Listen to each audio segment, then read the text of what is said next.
Samuel the prophet and King Saul, David and Goliath, Saul's persecution of David, David's friendship with Jonathan, David and the Ark of the Covenant, David the great king of Israel, David the adulterer and murderer, David at war with his own son.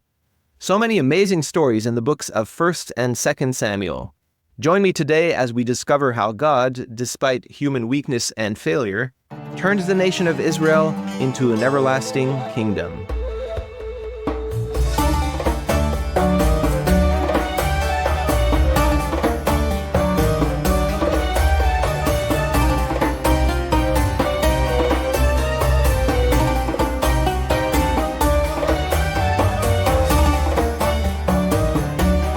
Shalom and welcome back to God's Story, Our Story, Catholics for Israel's online Bible course. I'm Dr. Andre Villeneuve. Last time we saw how Israel succeeded in conquering the Promised Land under Joshua, but also how they failed to live righteously in the land during the period of the Judges. Because they kept violating God's covenant, the Lord gave them over to enemies until they cried out to Him, and He raised up judges to deliver them. But as time passed, these judges turned out to be poor leaders, so that by the end of the book of Judges, every man did what seemed right in his own eyes. It was time for new leadership in Israel. Today we begin our study of the 2 books of Samuel and the rise of the kingship in Israel. This is a turbulent but exciting time. In 1 Samuel we meet the towering figure of Samuel himself, who is both a great prophet and Israel's last judge. Samuel anoints the first king of Israel, Saul, but this reign turns out to be a tragic one. Instead, God chooses a man after His own heart, an unassuming shepherd named David. David's difficult rise to the throne, threatened by Saul's jealousy and persecution, teaches us many lessons about character development for leadership. In 2 Samuel, David is finally king. By making a covenant with him, the Lord fulfills His second promise to Abraham, to make His name great by transforming the nation of Israel into a royal dynasty. As always, before we begin, please remember to like this video, subscribe to our channel, click the notification bell, and post your questions and comments below. The rise of the kingdom, 1 Samuel. Setting and themes of the books of Samuel. The setting is the anarchy of the Judges period, and just as we saw in the book of Judges, it's a time of decline for the major powers in the ancient Near East. This means that Israel's neighboring enemies are going to be smaller kingdoms such as Moab, Ammon, Amalek, the Philistines, and others. Israel has had enough of the instability of the judges, and so now they're going to ask for a king. This means that the first book of Samuel is a time of transition from confederacy or theocracy to monarchy, and also from a charismatic age to the prophetic era. We're going to revisit some Deuteronomic themes as well as visit some new ones, such as the law of the king that we find in Deuteronomy 17, where the Lord gives some statutes and regulations that the king should follow if he wants to reign successfully over Israel. Also, the Lord promised Israel that He would give them rest from their enemies and a central place of worship in Deuteronomy 12, and we will also see that play out in the books of Samuel. The law of retribution, including the blessings and curses that were operative in the books of Joshua and Judges, continued to operate in the books of Samuel, meaning that if Israel is faithful to the Lord and obeys His commandments, they will be blessed, but if they disobey the Lord and violate His commandments, they will be cursed. Let's look at a quick outline of the first book of Samuel. The first part goes from Eli to Samuel. We see Samuel's birth to Eli's death, then the sojourn of the ark in Philistia. The Philistines are going to capture the ark and take it with them to their territory. Then we read about the fairly successful judgeship of Samuel. The second part of the book goes from Samuel to Saul. Samuel gives the people Saul as king, but then fairly quickly we see Saul's kingship that begins to unravel. The third part of the book goes from Saul to David. We read about David's anointing and his early successes, but then he is on the run from Saul, and the book ends with the death of Saul. So that's the big picture of 1 Samuel. The book begins and we meet a man called Elkanah and his 2 wives, Hannah and Peninnah. Elkanah is a pious man, and so every year he goes to Shiloh to worship the Lord, there where the tabernacle was still located since the time of Joshua. Hannah, unfortunately, is barren, so she prays to the Lord and even makes a vow that if the Lord gives her a child, she will consecrate this child to God. Sure enough, God hears her prayer. She is with child. She gives birth to a son whom she calls Samuel and consecrates him to the service of the Lord. This leads to the famous Song of Hannah in 1 Samuel 2, a beautiful prayer that has made its way into the liturgy of the church. Unfortunately for Eli, his two sons, Hophni and Phinehas, who are priests officiating in the tabernacle, are wicked. And this is in contrast to Samuel, who is very faithful to the Lord even in his young age.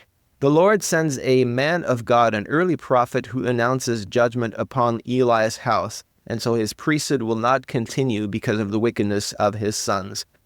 God calls Samuel in the night. At this point, Samuel is still inexperienced in hearing the voice of the Lord. 3 times he thinks that it's Eli who's calling him. When he finally figures it out, he listens to the Lord and he tells him that he is indeed confirming the judgment coming upon Eli's house. So Samuel is established as a prophet of the Lord, quite in contrast to Eli's family that is on its way out. In chapter 4, the Israelites go to battle against the Philistines, but they are defeated in a place called Ebenezer. Then they have the brilliant idea of taking the Ark of the Covenant with them in battle, thinking that the Ark will protect them. Unfortunately, this does not work. The Philistines defeat the Israelites again. They kill Eli's 2 sons, Hophni and Phinehas, and even worse, they capture the Ark of the Covenant and take it with them into Philistine territory. As a messenger returns to Israel and gives the terrible news to Eli, he falls off his chair and is thereby killed. At the same time, Eli's grandson is born, the son of Phinehas, and they name him Ichavod, which means lack of glory or no glory in Israel. So truly the glory of God has departed from Eli's house. For the next few chapters, Samuel disappears from the narrative. And who is the major character at the heart of the narrative? It's actually the Ark of the Covenant. So the Philistines take the Ark with them to Ashdod, one of the Philistine cities.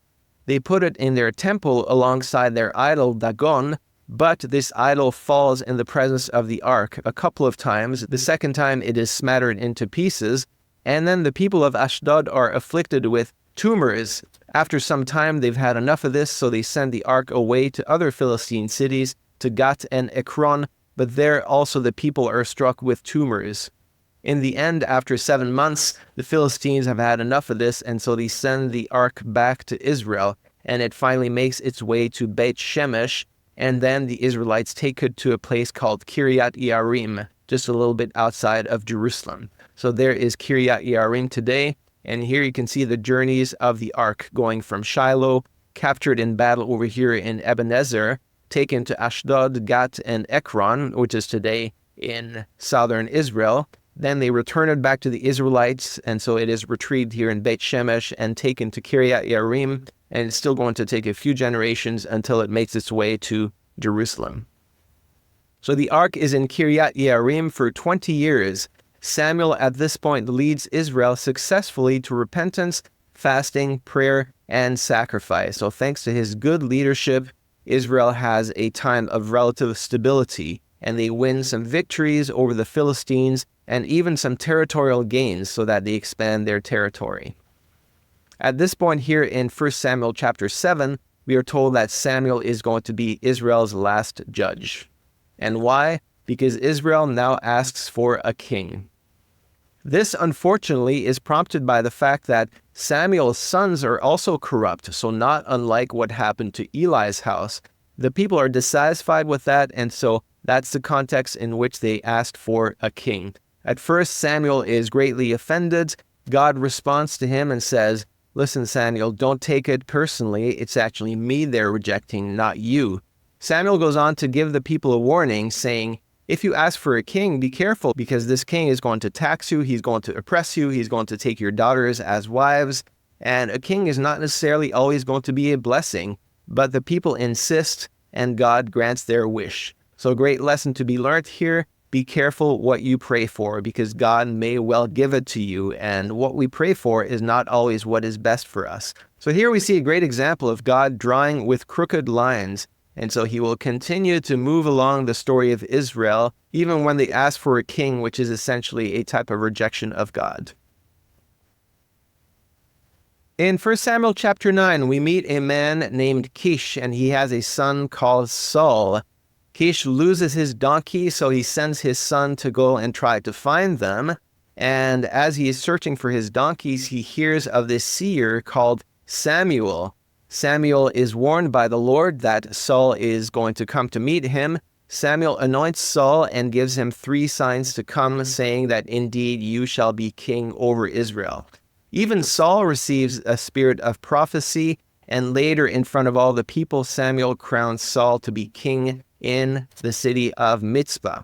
At first, things go well. Saul wins victories over the Ammonites in Yabesh Gilead, and Saul's reign is further confirmed at the end of chapter 11. In chapter 12, Samuel seems to be nearing the end of his life, so he gives a farewell speech similar to what we saw at the end of Deuteronomy when Moses gave his farewell speech, and at the end of Joshua when Joshua gave his own farewell speech. So it's a covenantal speech reminding the people to remain faithful to the Lord if they want to experience success and blessing.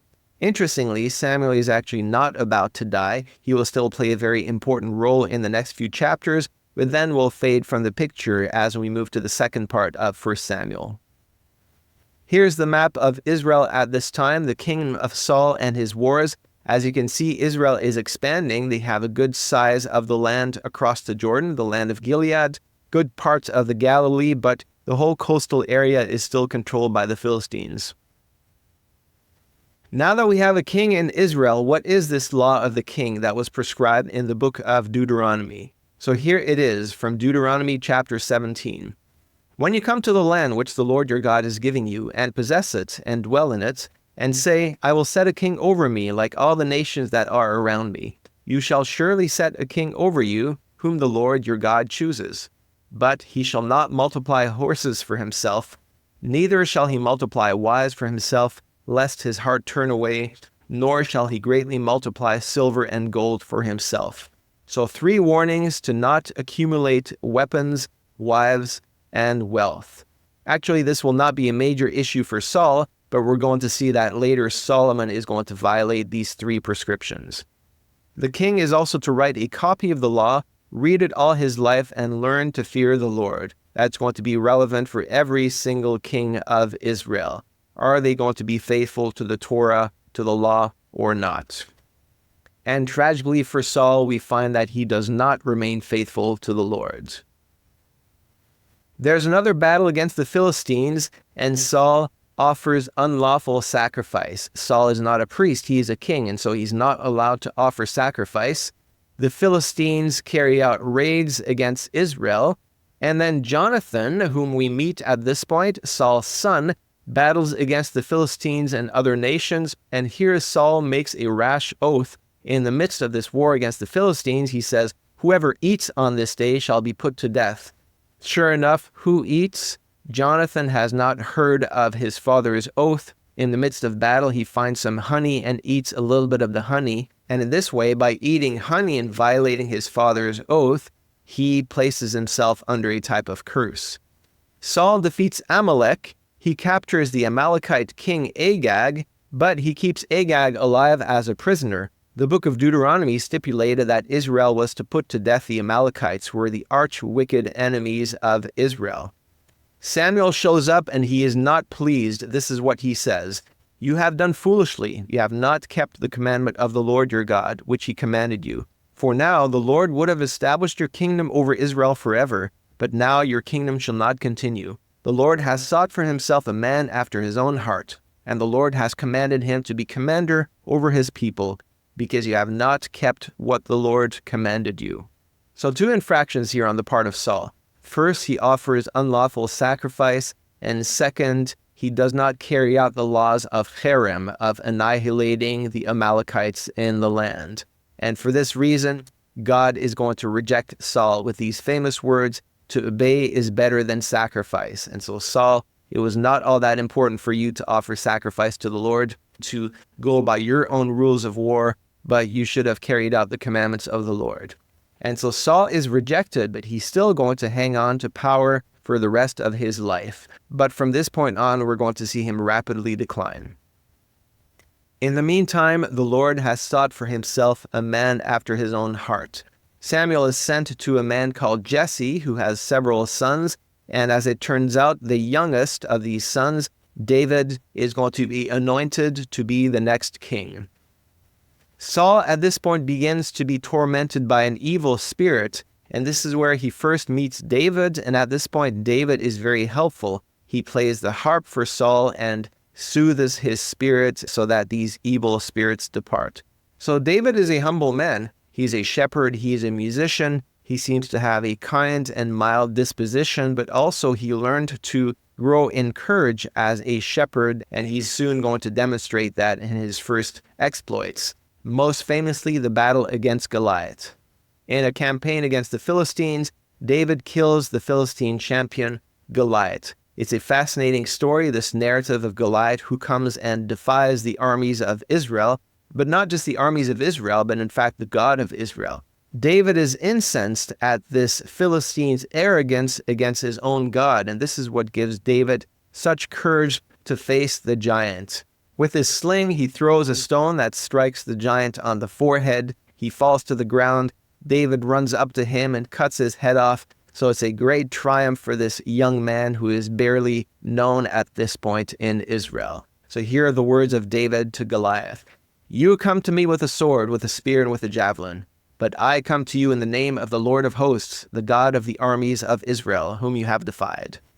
This day the Lord will deliver you into my hand, and I will strike you and take your head from you, that all the earth may know that there is a God in Israel." So why does David experience such success?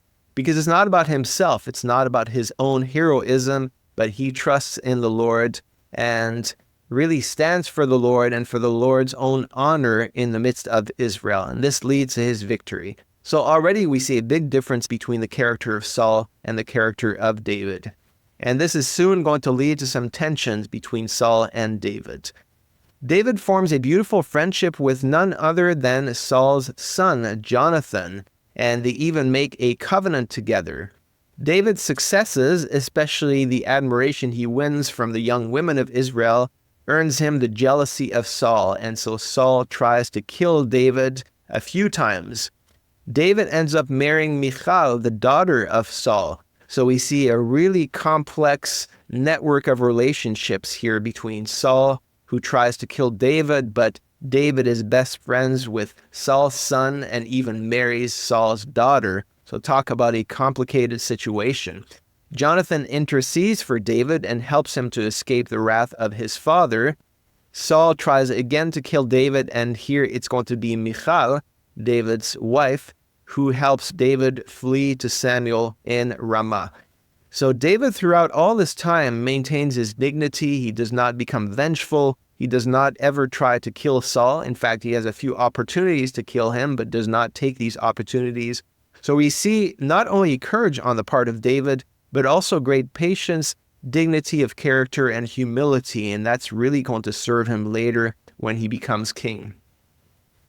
For now, David needs to flee. Thanks to his friendship with Jonathan, he manages to escape Saul. He goes to a place called Nob, where the tabernacle had been transferred at this point, and there Ahimelech the priest feeds David with the showbread. This was the sacred bread that was reserved for the priests that was placed in the sanctuary, and Ahimelech is going to pay with his life for the help he extended to David.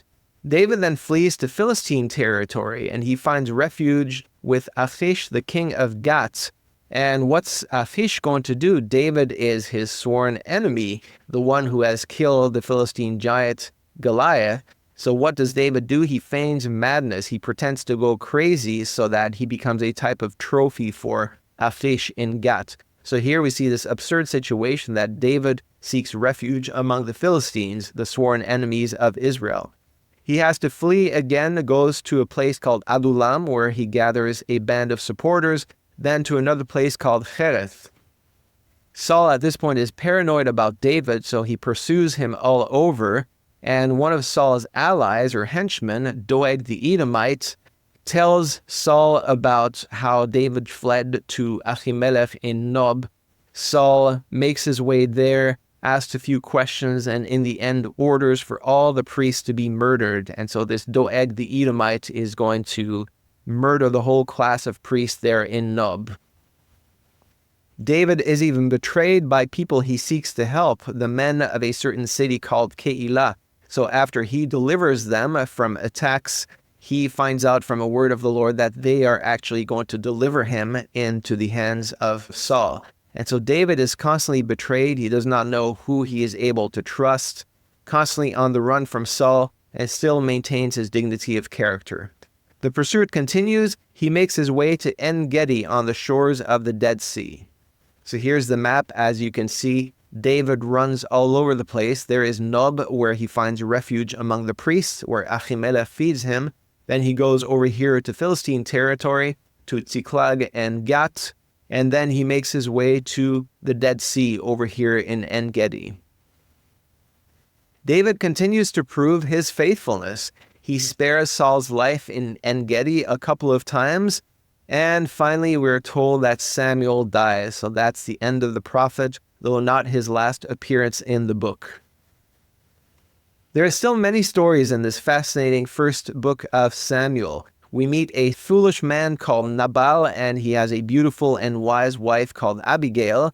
David tries to get help from Nabal, and Nabal is completely arrogant and defiant to David.